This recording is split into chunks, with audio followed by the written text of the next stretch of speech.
인생을 살다 보면 참을 수 없을 정도로 화가 날 때가 있습니다. 하지만 무턱대고 모든 분노를 표출해버리면 후회가 밀려오기 마련이죠. 또 너무 참기만 해도 사람들이 만만하게 보거나 자신의 마음에 병이 생길 수 있습니다. 이럴 때는 현인들의 지혜를 들어보는 것이 큰 도움이 될 것입니다. 그래서 오늘은 수많은 현인 중 분노에 관한 칭기즈칸의 일화와 구체적인 해결 방법에 관해 이야기 나눠보고자 합니다. 인간관계로 인해 조금이라도 스트레스 받고 있다면 꼭 끝까지 시청하시길 바랍니다. 분명 도움이 될 거라 확신합니다. 주제가 마음에 드신다면 구독과 좋아요를 눌러주세요. 당신의 클릭 한 번으로 지혜의 영상이 더 빨리 업로드됩니다.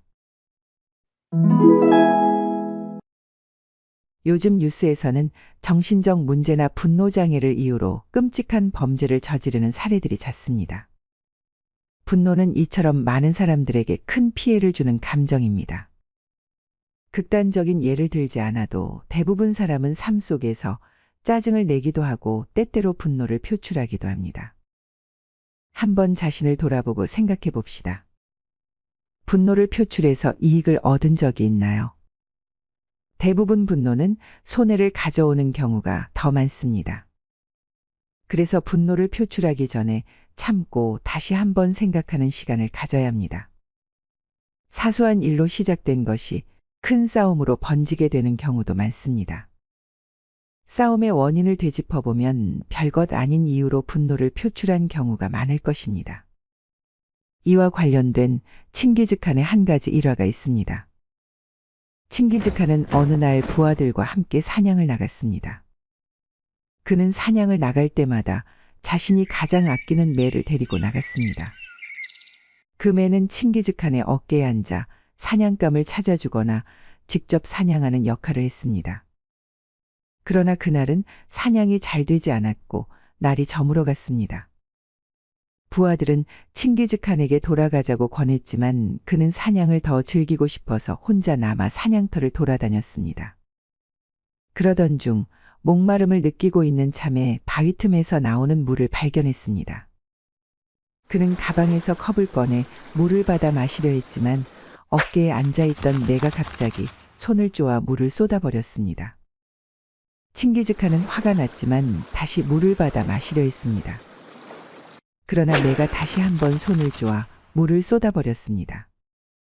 이에 칭기즈칸은 매에게 경고했습니다.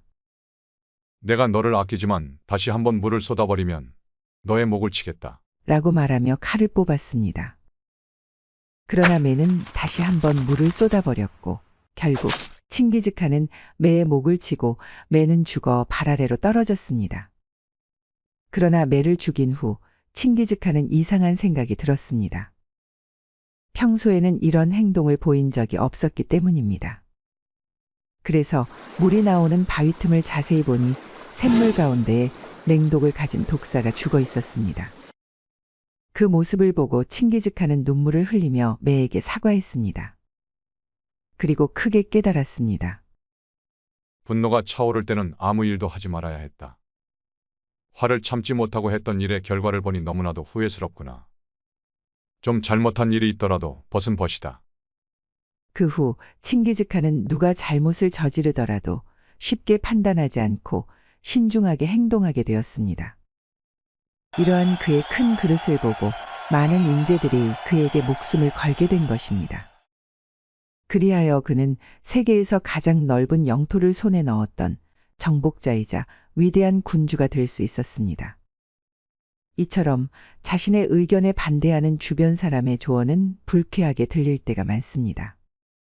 만약 누군가가 우리에게 기분 나쁘게 조언을 했다면 화내기 전에 그것을 곱씹어보고 옳고 그름을 판단해보는 것이 중요합니다. 물론 성인군자가 아니고서야 욱하는 감정을 막을 순 없습니다. 화가 나는 것은 자연스러운 일이며 어찌할 수 없는 감정입니다.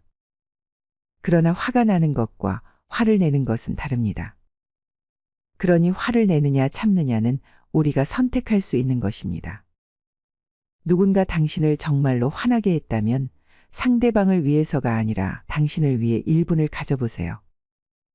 감정이 격해질 때는 한 걸음 뒤로 물러나서 치밀어 오르는 분노를 잠시 참아보세요. 그 시간 동안 자신의 감정을 진정시키고 마음을 가다듬어 보세요. 불길이 너무 강하면 정작 익어야 할 고구마는 익지 않고 그 고구마마저 태워버려 먹을 수 없는 것처럼 화는 우리를 삼켜버릴 수 있습니다. 그럼 화가 날 때는 어떻게 행동하면 좋을까요? 지금부터 화를 다스리는 구체적인 5가지 방법에 관해 이야기해 드리겠습니다. 집중해 주세요. 첫 번째, 화가 났을 때 머릿속으로 3가지 질문을 던져보세요. 첫째, 화를 내는 것이 적절한가? 둘째, 화를 낸다고 해서 상황이 달라질 수 있을까? 셋째, 화를 내면서까지 대응할 가치가 있는가? 이렇게 생각하다 보면 분노는 합리적인 사고로 전환되고 욱하는 마음이 서서히 가라앉게 됩니다. 체코에는 내일로 미뤄야 할 유일한 것은 분노다 라는 속담이 있습니다. 중요한 일이 걸려 있다면 자신에게 하루의 시간을 주는 것도 좋습니다. 분노는 나중에 표출해도 늦지 않습니다. 섣불리 말하거나 행동하지 않으면 실수하거나 후회할 일이 줄어들 것입니다. 두 번째, 화가 났을 때 거울에 자신을 비춰보세요.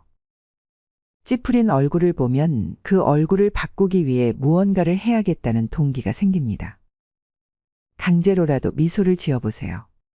분노는 정신적 현상이지만 의도적으로 미소를 지으면 근육이 이완되고 이런 신체적 변화는 정신적인 분노까지 풀어줍니다.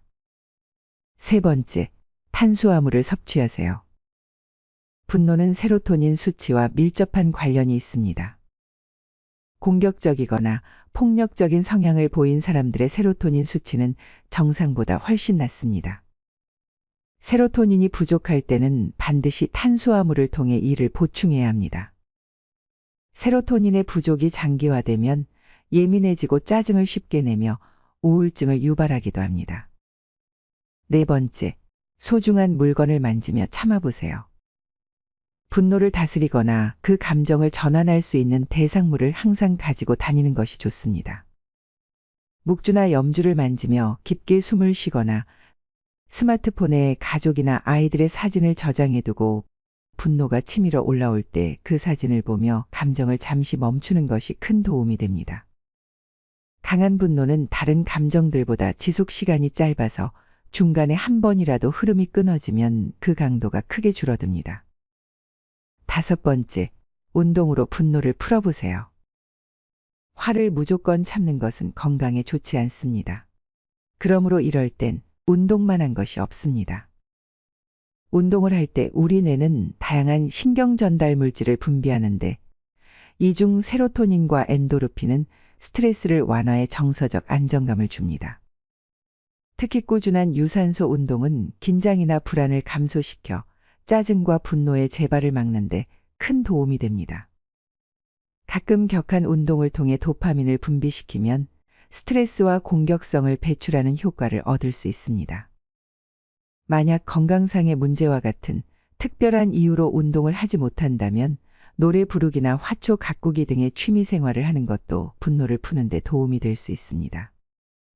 안타깝게도 어떤 경우에는 분노를 주체할 수 없을 만큼 화가 나는 순간이 있습니다. 하지만 이런 상황에도 감정에 너무 몰입하지 말고 분노를 폭발시키면 얻게 될 이익과 손해를 냉정하게 따져봐야 합니다. 실제로 내가 이렇게 화가 날 일인가? 나에게 끼치는 피해는 어느 정도인가?를 냉정하게 따져보아야 합니다. 분노를 폭발시키는 것은 그 당시 순간에 카타르시스일 뿐 직후에 오는 허무함과 공허함은 사라지지 않습니다. 어쩌면 문제를 더 복잡하게 만들거나 상대방의 더 큰 분노를 감당해야 할 상황도 생길 수 있다는 것을 항상 명심해야 할 것입니다. 사실 툭하면 화를 내는 것도 하나의 습관입니다. 우리는 대부분의 감정을 화로 표출하고 있습니다. 예를 들어 부모는 아이가 뛰다 넘어지면 속상하고 안타까운 감정이지만 화를 내고 혼난 아이는 아픈데 혼나기까지 하니 서러운 마음에 화가 나게 됩니다. 이뿐만 아니라 우리는 깜짝 놀라도 화를 내고 억울한 감정에도 화를 냅니다. 이는 화내는 것이 자신도 모르는 사이에 습관이 되어버렸기 때문입니다. 이러한 습관은 하루아침에 바뀌지 않지만 의식적으로 노력하면 충분히 바꿀 수 있습니다. 변화의 시작은 첫걸음부터입니다. 생각은 말이 되고 말은 행동이 되며 행동이 습관이 되면 습관이 성격이 되고 성격이 운명이 되어 당신의 삶을 결정짓습니다. 라는 명언이 있듯이 변화를 원하는 생각과 변화에 대한 간절한 감정이 마음의 씨앗이 되어 분노로 가려져 있던 당신의 마음 속에 있는 행복의 새싹이 무럭무럭 자라나게 될 것입니다. 지혜의 동행 구독자님 모두 앞으로도 행복하고 웃음이 넘치는 여생을 보내시길 바랍니다. 구독과 좋아요, 알람 설정은 사랑입니다. 끝까지 시청해 주셔서 감사합니다.